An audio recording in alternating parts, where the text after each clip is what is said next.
بسم اللہ الرحمن الرحیم۔ السلام علیکم۔ ایک دن شیر شاہ سوری کے سامنے ایک قتل کا مقدمہ پیش ہوا جس میں قاتل کا سراغ نہیں مل رہا تھا۔ یہ قتل اٹاوہ کے کسی علاقے میں ہوا تھا۔ شیر شاہ سوری نے مقدمے کی سماعت کی۔ اس نے ایک وزیر کو حکم دیا کہ جس علاقے میں قتل ہوا ہے اس کے آس پاس واقع کسی درخت کو 2 آدمی بھیج کر کٹواؤ، اور جو سرکاری عامل اس درخت کے کاٹنے کی اطلاع پا کر آئیں انہیں پکڑ کر ہمارے پاس بھیج دو۔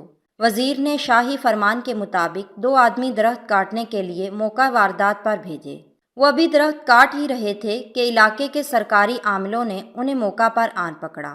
سادہ کپڑوں میں ملبوس وہ دونوں شخص نے درخت کاٹنا چھوڑ دیا اور ان سرکاری عاملوں کو بادشاہ کے پاس لے گئے۔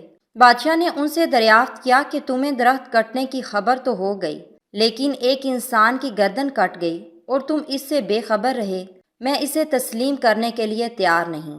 3 دن کے اندر اندر قاتل کو پیش کرو، ورنہ سزا میں تم قتل کر دیے جاؤ گے۔ ان کے جسم پر لرزہ طاری ہو گیا، اور تیسرے دن کا سورج ابھی طلوع بھی نہ ہوا تھا کہ قاتل شاہی دربار کے دروازے پر زنجیر و سلاسل میں جکڑے ہوئے حاضر تھے۔ عدل و انصاف کی اسی پاسداری کی وجہ سے برصغیر کا ہر دیانت دار مورخ شیر شاہ سوری کا نام ادب سے لیتا ہے۔